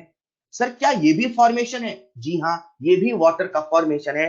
मतलब सवाल आपसे पूछ सकता है, कंसेप्ट नंबर 1, H2O की हमने फॉर्मेशन रिएक्शन लिखी, H2 plus O2 half O2 gas, whether this represent enthalpy of formation, yes this represent enthalpy of formation, whether this represent enthalpy of formation, yes this also represent enthalpy of formation। पानी के लिए, क्योंकि पानी ऐसे बनता है।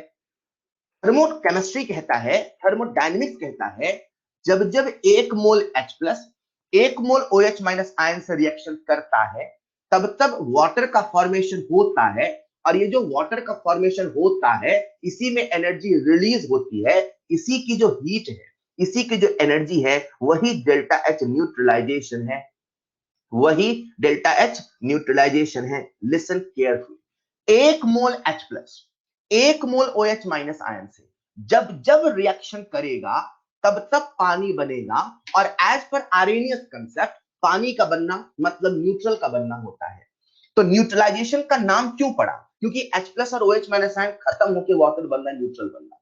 तो इसीलिए इस रिएक्शन में जो एनर्जी रिलीज होगी उसे हम बोलते हैं एंथैल्पी ऑफ न्यूट्रलाइजेशन। आपको एक शानदार बात बताता हूं मैं, आपको मजा आएगा। जब जब 1 मोल H प्लस 1 मोल OH माइनस आयन से रिएक्शन करता है, जब जब 1 मोल, ना तो थोड़ा कम ना तो थोड़ा ज्यादा, जब जब 1 मोल H प्लस 1 मोल OH माइनस आयन से रिएक्शन करता है एनर्जी रिलीज होती है, और हमेशा रिलीज होती है -57.2 किलो जूल।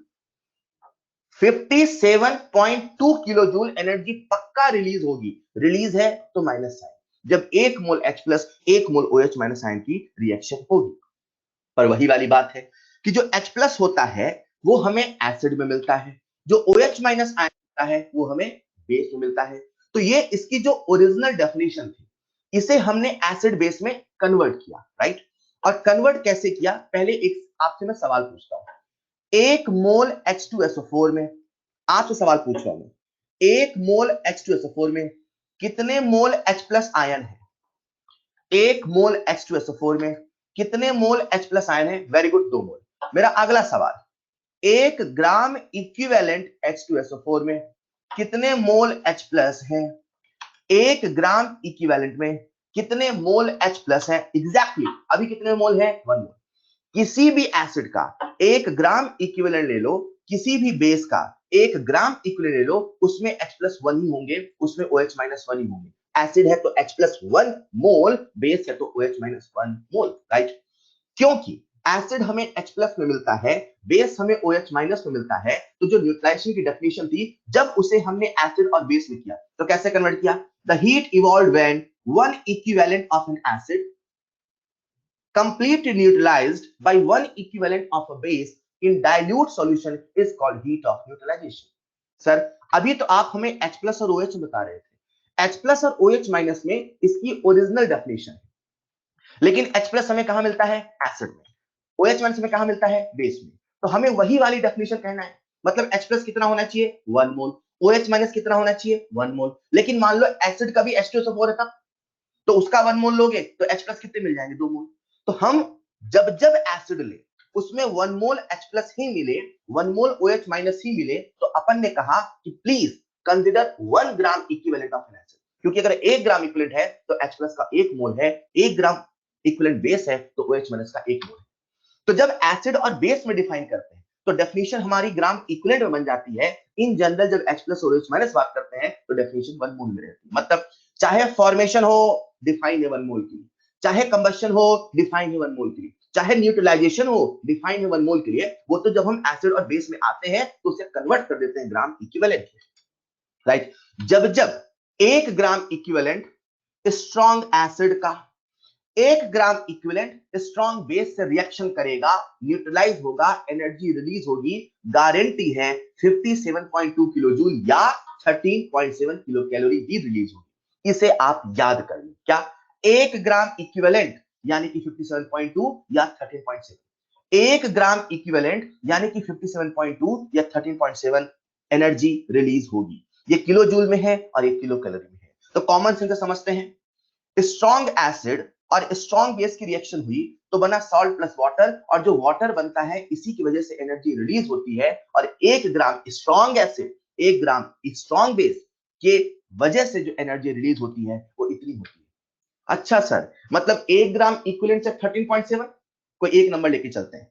1 ग्राम इक्विवेलेंट से 13.7, मैंने कहा तो सर 2 ग्राम इक्विवेलेंट से 2 इंटू 13.7, सर 3 ग्राम इक्विवेलेंट से 3 इंटू 13.7, 4 ग्राम इक्विवेलेंट से 4 इंटू 13.7, 5 ग्राम इक्विवेलेंट से 5 इंटू 13.7। अब तो हमें क्या करना है, मैं जब भी आपको दूंगा एसिड, जब भी दूंगा आपको बेस, आपको निकालना है ग्राम इक्विवेलेंट। क्या निकालना है? Gram equivalent. बशर्ते वो एसिड स्ट्रांग होना चाहिए, वो बेस स्ट्रांग होना चाहिए।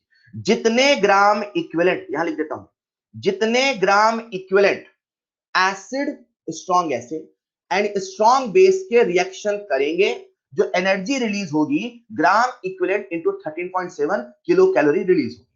किलो कैलोरी में 13.7 से मल्टीप्लाई कर देना, और अगर आपको किलो जूल में चाहिए तो आप सब समझदार हैं, ग्राम इक्विवेलेंट इंटू 52.7 से मल्टीप्लाई कर देना, राइट।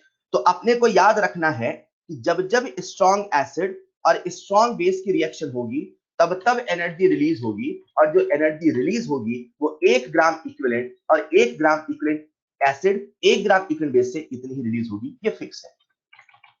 अब सवाल ये आता है कि सर जो न्यूट्रलाइजेशन है वो हमेशा स्ट्रॉन्ग एसिड स्ट्रॉन्ग बेस का तो नहीं होता। हाँ सही बात है, न्यूट्रलाइजेशन कभी वीक एसिड और वीक बेस का भी हो सकता है, सही बात है। Sir strong acid strong base है तो 13.7 किलो कैलोरी रिलीज होगी, 57.2 किलो जूल रिलीज होगा। सर अगर वीक एसिड है तो क्या होगा? तब उससे कम होगा। किससे कम होगा? जितना स्ट्रॉन्ग से होना चाहिए उससे कम होगा। मतलब अगर मान लीजिए हमने रिएक्शन कराई होती किसी वीक एसिड के साथ या किसी वीक बेस के साथ या दोनों ही वीक होते, तो गारंटी है जो एनर्जी रिलीज है वो 13.7 किलो कैलोरी से कम होगी, 57.2 किलो जूल से कम होगी। पल भर के लिए ऐसा इमेजिन करो कि एक वीक एसिड है, उसकी रिएक्शन होती है स्ट्रॉन्ग बेस से, और जो एनर्जी रिलीज होती है वो होती है minus, let's say minus 40 kilo joule, right. कितनी रिलीज हुई? Minus 40 kilo joule. क्या इससे कम होनी चाहिए थी? हाँ, कम होनी चाहिए थी। सर कम क्यों होती है? एक्चुअल में ऐसा समझो बेटा आप कि मान लो आपने एसिड लिया HCl जो कि वीक एसिड है, और आपने एसिड लिया HCl जो कि स्ट्रॉन्ग एसिड है। तो होता क्या है, जो स्ट्रॉन्ग एसिड है अगर 1 मोल ले रहे हो तो उससे 1 मोल H प्लस पूरे मिलते हैं, लेकिन जो वीक एसिड है उससे पूरे हमें 1 मोल H प्लस नहीं मिलते क्योंकि वो वीक है। तो क्योंकि उससे पूरे H प्लस नहीं मिलते तो रिएक्शन जितने H प्लस आए उससे मिलेगी, तो एनर्जी जितने रिएक्शन हुई उससे रिलीज होगी। भाई 1 मोल H प्लस 1 मोल OH माइनस आयन से रिएक्शन करता है तब कहीं जाके 13.7 किलो कैलोरी रिलीज होती है। अगर आधा मोल H प्लस होता, आधा मोल OH माइनस आयन होता तो एनर्जी भी तो आधी होती। H प्लस कम होगा तो एनर्जी भी कम होगी, क्योंकि जो वीक एसिड होते हैं उनमें डिसोसिएशन पूरा नहीं होता है, इसीलिए जो एनर्जी रिलीज होती है वो भी स्ट्रॉन्ग एसिड स्ट्रॉन्ग बेस से कम होती है। इसे हम ऐसे भी समझते हैं और ऐसे भी कह सकते हैं क्या सर, जो वीक एसिड है क्योंकि वो पूरा डिसोसिएट नहीं हो रहा, तो अपन ऐसे भी तो कह सकते हैं कि सर रिलीज होनी चाहिए थे 57.2 पर रिलीज हुई है 40, यानी कि डिफरेंस है 17 का, लगभग 17 का। जो ये 17 का डिफरेंस है, राइट, जो ये 17 का डिफरेंस है सर, ये खर्च हो गई उसे आयोनाइज करने में। होता क्या है, कोई भी वीक एसिड है या कोई भी वीक बेस है, वो वीक है तो उनको आयोनाइज करने में एनर्जी खर्च होती है। दो तरीके से इसे आप फील कर सकते हो। कैसे? वो पूरा टूटा ही नहीं, जब पूरा टूटा ही नहीं तो एनर्जी पूरी आई ही नहीं। या ऐसे समझो, पूरा तो टूटा पर पूरा टूटने में एनर्जी खर्च करनी पड़ी। एक्सियल डिसोसिएट नहीं हो रहा था क्योंकि इसका alpha very very less than 1 है, लेकिन जब एनर्जी दोगे तब तो टूटेगा ना। तो जो एनर्जी रिलीज हो रही थी उसमें से कुछ एनर्जी कंज्यूम हो गई उसे तोड़ने में। इसीलिए कहा जाता है जब कभी कोई वीक एसिड या वीक बेस से रिएक्शन होती है तो इंथैल्पी ऑफ न्यूट्रलाइजेशन हमेशा स्ट्रॉन्ग एसिड स्ट्रॉन्ग बेस से कम होती है, क्योंकि एनर्जी का कुछ हिस्सा खर्च हो जाता है, एब्जॉर्ब हो जाता है उसे आयोनाइज करने में, उसे डिसोसिएट करने में। आप तो एक रूल बना के चलो यार, क्या? जब जब वीक एसिड की रिएक्शन होगी, राइट, जब जब वीक एसिड की रिएक्शन होगी, आप तो एक रूल बना के चलो, जब जब वीक एसिड या वीक बेस की रिएक्शन होगी तो दिमाग में सेट करो कि जो एनर्जी रिलीज है वो 57.2 या 13.7 से लेस होगा। जितना कम होगा वही डेल्टा एच आयनाइजेशन है, वही डेल्टा एच डिसोसिएशन है। क्या मतलब? मान लो पल भर के लिए मैंने कहा वीक एसिड की रिएक्शन होती है स्ट्रॉन्ग बेस से और एनर्जी रिलीज होती है 40 किलो जूल।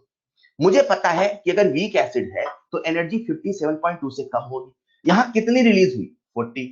कितनी होनी चाहिए थी अगर स्ट्रॉन्ग होता? तो 57.2। डिफरेंस कितने का है? What is the difference? हमेशा डिफरेंस सोचो, डिफरेंस कितने का है? सर डिफरेंस है 57.2 माइनस 40। मतलब कितने का डिफरेंस आया?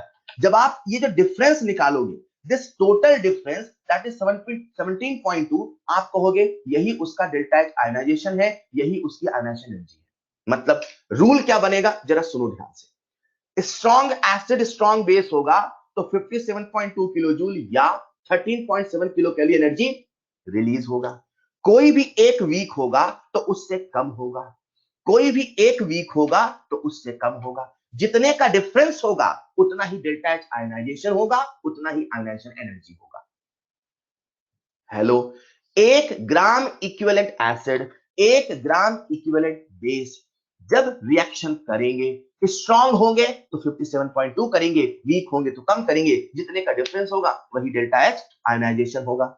आसान है। लेकिन कभी कभी ऐसा भी हुआ, कैसा हुआ कि हमारे पास एक वीक एसिड है HF, जब इसकी रिएक्शन होती है तो आप जान के हैरान हो जाओगे, energy release strong acid strong base से ज्यादा होती है। स्ट्रॉन्ग एसिड स्ट्रॉन्ग बेस कितनी होती है? 13.7, लेकिन यहां पे कितनी हो रही? 16.7। सर आपने कहा स्ट्रॉन्ग एसिड स्ट्रॉन्ग बेस की मैक्सिमम है 13.7। सर अगर वीक है 30% से कम होना चाहिए, बिल्कुल कम होना चाहिए, और कम होता है। लेकिन एक्चुअल में होता क्या है, जैसे ही ये रिएक्शन होती है तो H प्लस और OH माइनस तो पानी बना लेते हैं, सॉल्यूशन के अंदर बच जाता है F माइनस आयन। और आप सब इनऑर्गेनिक केमिस्ट्री में पढ़ोगे, आयन जितना छोटा होता है उसका हाइड्रेशन उतना ज्यादा होता है। F माइनस आयन क्योंकि ये बहुत छोटा आयन है, छोटा आयन होने की वजह से यहां पे हाइड्रेशन मैक्सिमम होता है, और इसी मैक्सिमम हाइड्रेशन की वजह से एनर्जी और रिलीज होती है, right. F minus which is a very very very small ion, इतना स्मॉल होता है कि यहाँ पे हाइड्रेशन होता है और हाइड्रेशन एनर्जी भी रिलीज होती है। मतलब 13.7 से तो कम होता, लेकिन क्योंकि हाइड्रेशन होने से एनर्जी रिलीज हो गई, तो जो टोटल एनर्जी हमें मिलती है वो 13.7 से ज्यादा मिलती है, और वो मिलती है 16.7 किलो कैलोरी।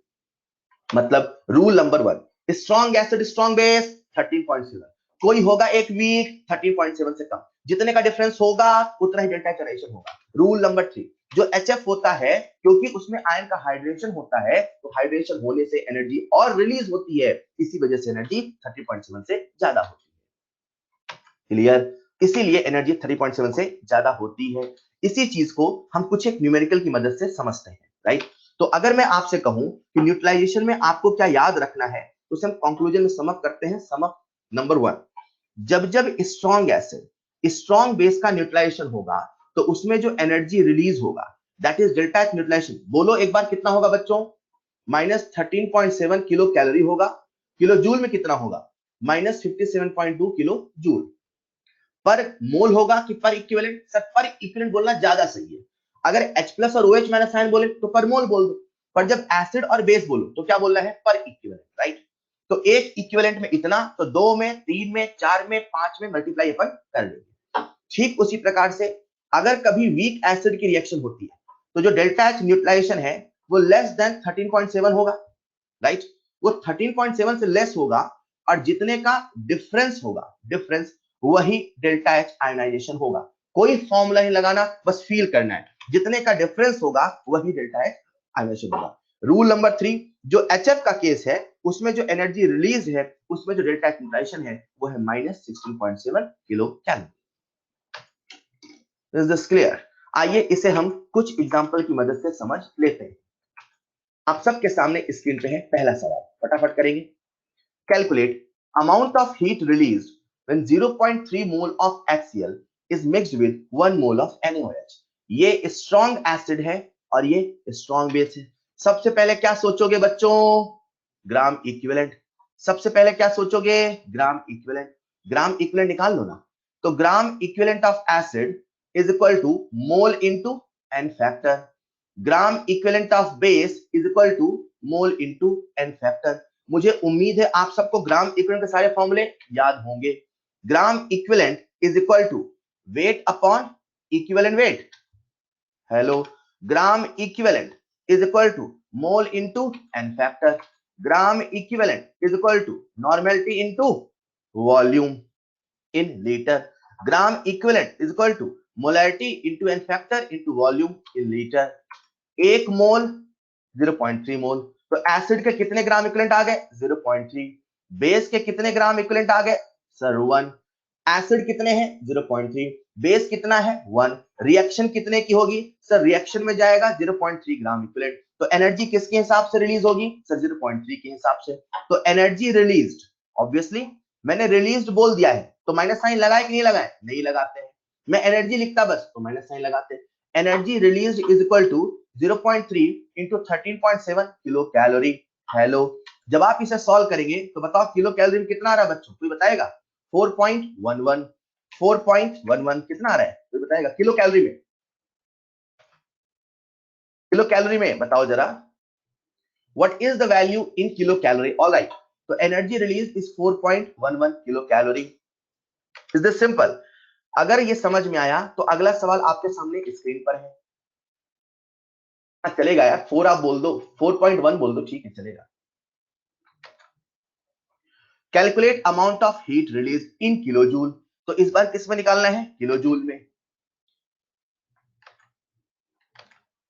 दोनों स्ट्रॉन्ग एसिड और स्ट्रॉन्ग बेस है क्या?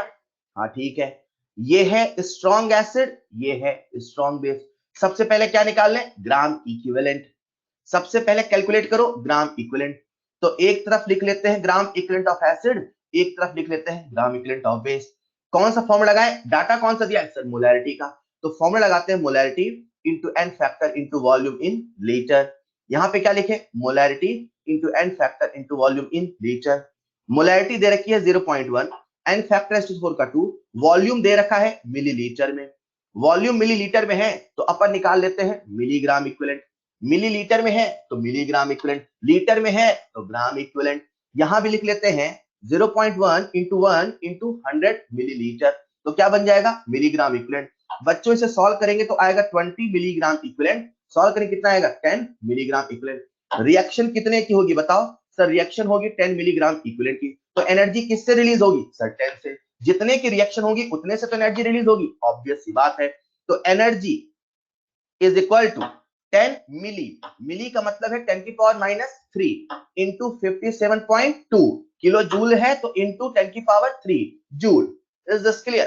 क्योंकि मैंने एनर्जी बोला है तो पहले माइनस साइन भी लगा देते हैं, एनर्जी रिलीज बोलता तो माइनस साइन नहीं लगाते। बच्चों इसे आप सॉल्व करेंगे, आप सबके सामने आंसर दिख रहा है। What is the value? -573 joule is the correct answer. -573, 72, मैं 57.3 लिखता हूं, लेकिन यहाँ स्लाइड में 57.2 लिखा है एक्चुअली, तो आप लोग लिख सकते हो 572 चलता है। एनसीईआरटी के हिसाब से आंसर किसे पूछा है? ओके, किलो जूल में पूछा है क्या? तो आंसर आपसे पूछा है किलो जूल में, तो इसे आप 10 की पावर 3 से डिवाइड कर सकते हैं, मतलब answer will be kilo joule में 0.57। ऑल राइट बेटा, बहुत बढ़िया। So in kilojoule it will be -0.572 kilojoule. कितने लोगों से सवाल बन गया था? Raise your hand. कितने लोगों से सवाल बन गया था? Raise your hand. बहुत बढ़िया, ठीक है। अगर अरे वाह यार, सबसे बन गया था ऐसा लग रहा है। आप सबके सामने स्क्रीन पर है अगला सवाल, फटाफट करेंगे। स्क्रीन पर है अगला सवाल। फॉर्मूला ऑर्मूला नहीं लगाना, क्या सोचना है? डिफरेंस। HNO2 एक वीक एसिड, आपको नहीं पता तो डाटा देखो ना यार। पर इक्विवेलेंट कितना होना चाहिए? 57.2, पर है कितना? 43.2। होना कितना चाहिए था? 57.2, है कितना? 43.2। मतलब क्या है? वीक। आपने क्या निकालना है? Enthalpy of ionisation. आयोनाइजेशन की इंथैल्पी निकालना है, डिफरेंस निकाल दो, डिफरेंस निकाल दो। यहां सॉल्यूशन दे रखा है, ये जो फॉर्मूला दे रखा है ना, डोंट अप्लाई दिस यार प्लीज। जैसे मैंने आपको फील कराया वैसे करो। क्या डिफरेंस देखो? क्या देखोगे? Difference, right. होना कितना चाहिए? 57.2, है कितना? 43.2। कितने का अंतर है? 14 का। तो what is the delta H ionisation? 14। बस, कोई फॉर्मूला नहीं लगाना। Is this clear? ऑलराइट, आप सबके सामने स्क्रीन पर है अगला सवाल, इसमें आप पक्का गलती करेंगे।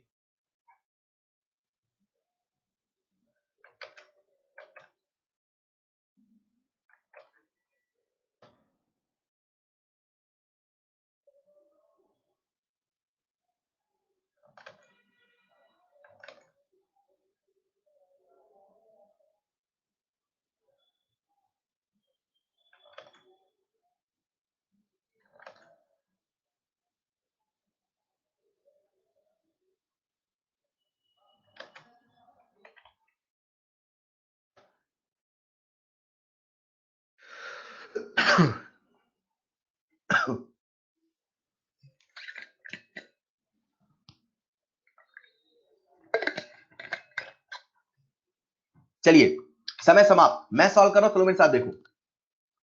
H2CO3 है, H2CO3 है, मतलब इससे दो दो हाइड्रोजन आएंगे। कॉमन सेंस लगाओ, 1 ग्राम इक्विवेलेंट से एनर्जी रिलीज होती है 57.2 किलो जूल। यहां पे इससे दो हाइड्रोजन आएंगे कि नहीं आएंगे? आएंगे।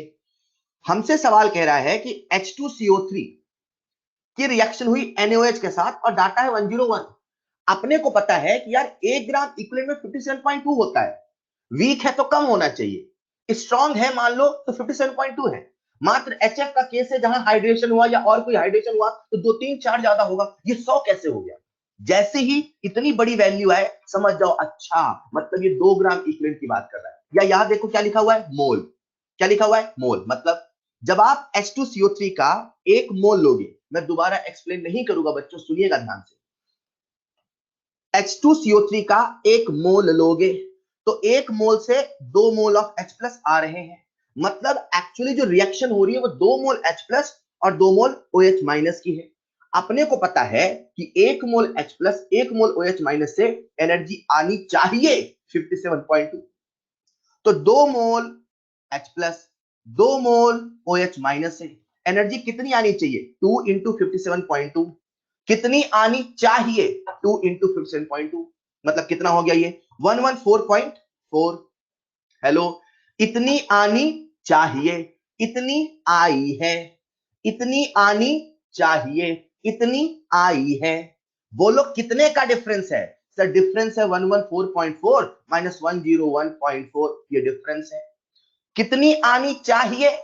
इतनी। कितनी आई है? इतनी। मतलब क्या वीक है? हाँ है। मतलब इंथैल्पी ऑफ आयन सवाल बनता है? बनता है।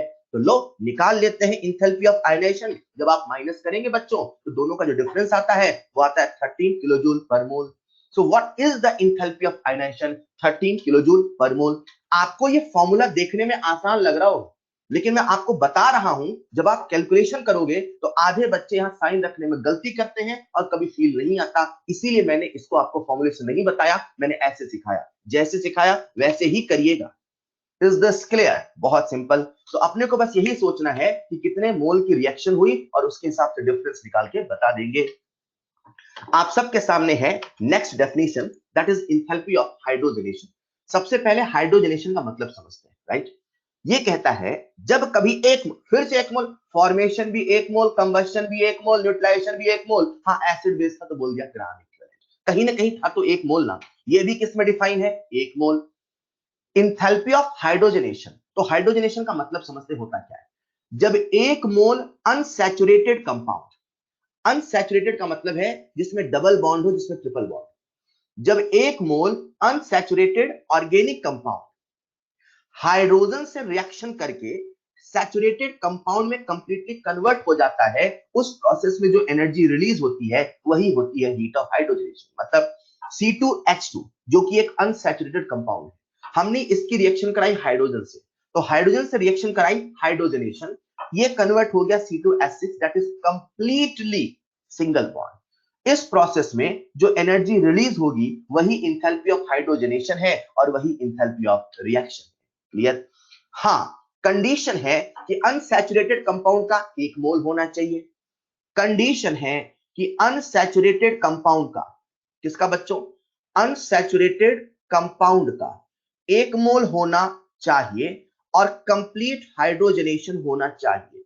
जैसे वहां कंप्लीट कंबशन था, यहां कंप्लीट हाइड्रोजनेशन, मतलब एक भी डबल बॉन्ड खाली ना बचे, एक भी ट्रिपल बॉन्ड खाली ना बचे। मतलब C2H2 की हमने 1 मोल हाइड्रोजन रिएक्शन कराई तो बना C2H4। C2H4 का मतलब क्या है? 2 कार्बन 4 हाइड्रोजन बीच में डबल बॉन्ड। क्या अभी भी अनसैचुरेटेड है? हाँ अभी भी अनसैचुरेटेड है। जब अभी भी अनसैचुरेटेड है तो क्या यहां पे जो एनर्जी का चेंज होगा वो इंथैल्पी ऑफ हाइड्रोजनेशन होगा? वो नहीं होगा। पर क्या इंथैल्पी ऑफ रिएक्शन होगा? हाँ इंथैल्पी ऑफ रिएक्शन तो होगा।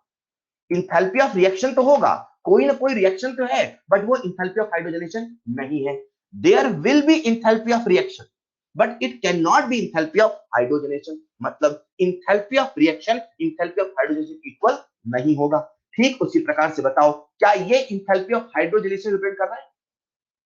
क्या ये third reaction delta H hydrogenation को रिप्रेजेंट कर रहा है? सारी बातों की एक बात, सारी की सारी डेफिनेशन डिफाइन है किसके लिए? 1 मोल के लिए। बस रिएक्शन लिखना आना चाहिए। थर्मोकेमिस्ट्री बहुत आसान है, 3 जगह फॉर्मूले लगाने हैं, बाकी जगह दिमाग लगाना है। डाटा दिया हो फॉर्मेशन का, डाटा दिया हो कंबशन का, डाटा दिया हो बॉन्ड एनर्जी का, तभी फॉर्मूले लगाना, नहीं तो दिमाग लगाना।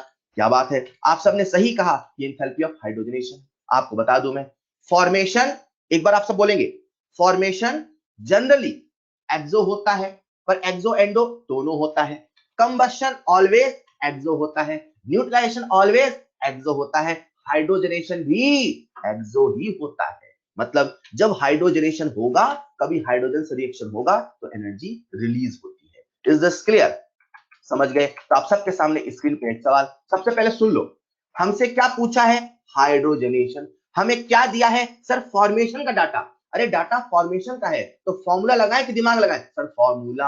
हाँ, रिएक्शन लिखना पड़ेगा तो एक बार रिएक्शन लिखो, फॉर्मूला लगाओ, आंसर बताओ, कैलकुलेशन मिस्टेक नहीं करना।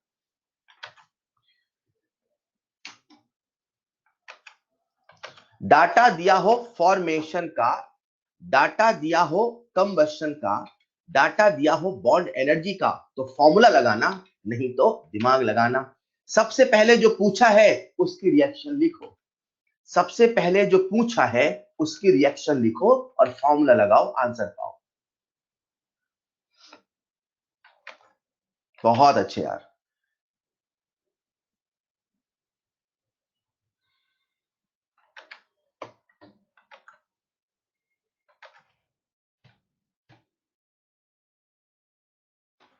सबसे पहले रिएक्शन लिखो, लो लिख लिया। फॉर्मूला लगाया, दिमाग लगाए? सर डाटा फॉर्मेशन के दिया है, फॉर्मूला लगाते हैं। फॉर्मूला फॉर्मेशन का तो प्रोडक्ट माइनस रिएक्टेंट, कंबशन का रिएक्टेंट माइनस प्रोडक्ट, किसका डाटा दिया है? फॉर्मेशन का, लो लिख लिया। प्रोडक्ट माइनस रिएक्टेंट, उसमें एक स्पीसीज है हाइड्रोजन, इसका डेल्टा एच कितना होगा? 0। सारी वैल्यू को पुट करो, आंसर आपके सामने है and correct answer is -33.6 kilo joule, -33.6 kilo joule. बहुत बढ़िया बेटा, क्या बात है। आप सबके सामने स्क्रीन पर है अगला सवाल। देखो डाटा किसका दिया है, सोचो पूछा क्या है। जो पूछा है सबसे पहले रिएक्शन लिखो, जो पूछा है सबसे पहले रिएक्शन लिखो, जो पूछा है सबसे पहले रिएक्शन लिखो। अच्छा सवाल है, ट्विस्टिंग सवाल है, मजा आएगा।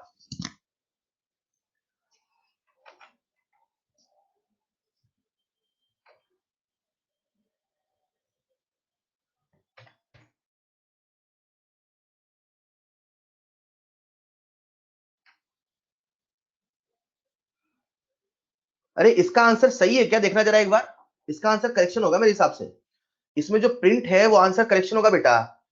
C2H2 प्लस 2H2 से बनेगा C2H6, राइट? हाँ, ये पहले वाला सवाल में रिएक्शन बैलेंस नहीं है, देखिए जरा, रिएक्शन बैलेंस नहीं है ना? तो जो डाटा रखोगे उसके हिसाब से रखोगे ना। तो अपने को दे रखा है C2H2 प्रोडक्ट, C2H6 कितना दे रखा है ये, और यहाँ 2 से मल्टीप्लाई होगा बेटा, यहां पर 2 से मल्टीप्लाई भी तो होगा। अरे हाइड्रोजन लिखा है, रताणु समझ में आया? हाइड्रोजन का तो 0 होगा। एक बच्चा डाउट पूछ रहा था, उसको जवाब दे रहा था। हाँ ओके ठीक है। आप सबके सामने स्क्रीन पे है अगला सवाल।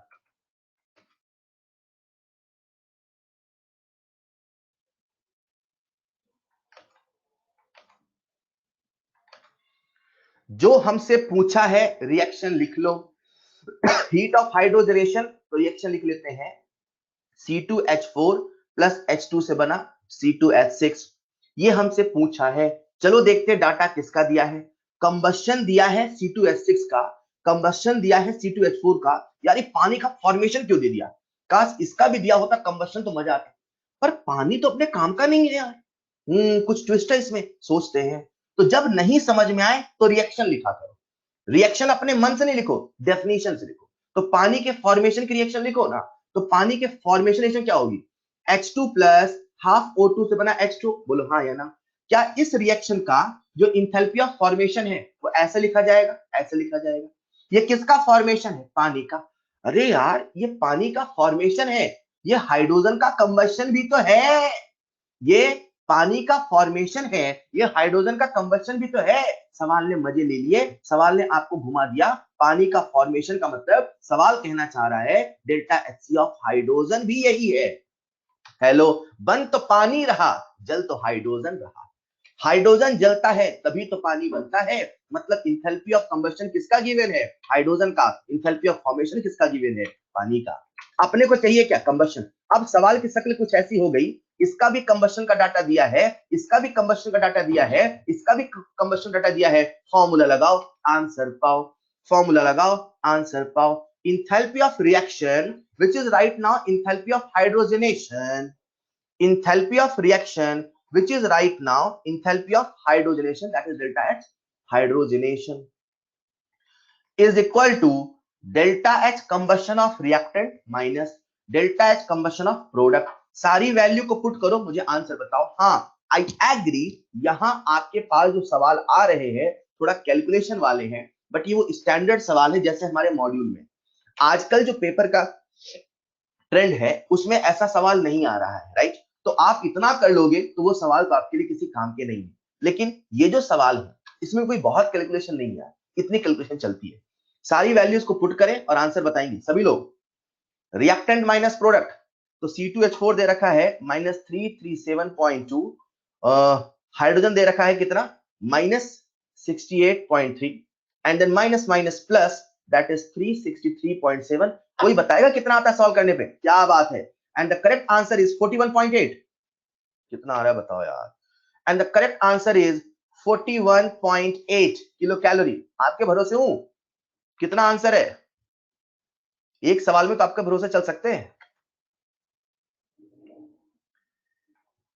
एक सवाल में आपके भरोसे चल सकते हैं क्या? Alright, and the correct answer is 41.8. 41.8 is the correct answer.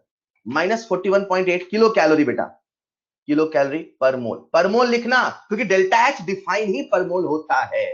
Delta H define ही पर मोल होता है.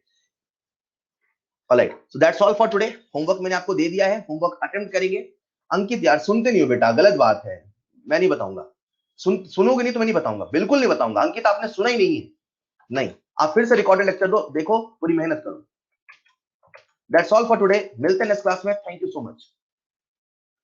अंकित यहां फॉर्मेशन नहीं लिख रहे हैं, कंबस्शन लिख रहे हैं. फॉर्मेशन का डाटा 0 होता है, कंबस्शन 0 नहीं होता. Hello. Alright, so that's all for today. मिलते हैं नेक्स्ट क्लास में. Thank you so much.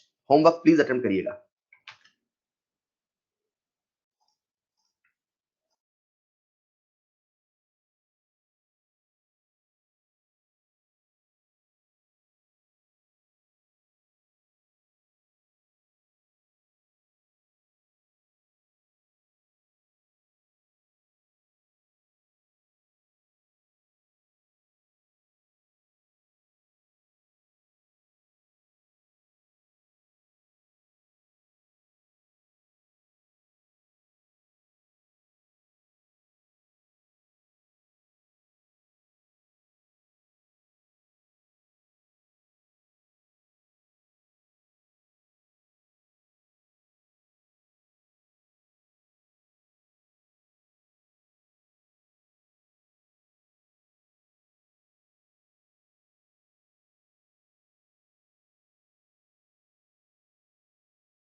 Shubham बेटा, अभी आप मुझे मैसेज करिएगा, उसमें मैं आपको लिंक सेंड कर दूंगा, ठीक है? अब तक तो लिंक होनी चाहिए, बिना लिंक के कैसे पढ़ रहे हो? खैर, आप सबके सामने भी पॉपअप आया होगा, पॉपअप की मदद से भी आज की क्लास के हैंडआउट को डाउनलोड कर सकते हैं बच्चों। दैट्स ऑल फॉर टुडे, मिलते हैं नेक्स्ट क्लास में। Thank you so much.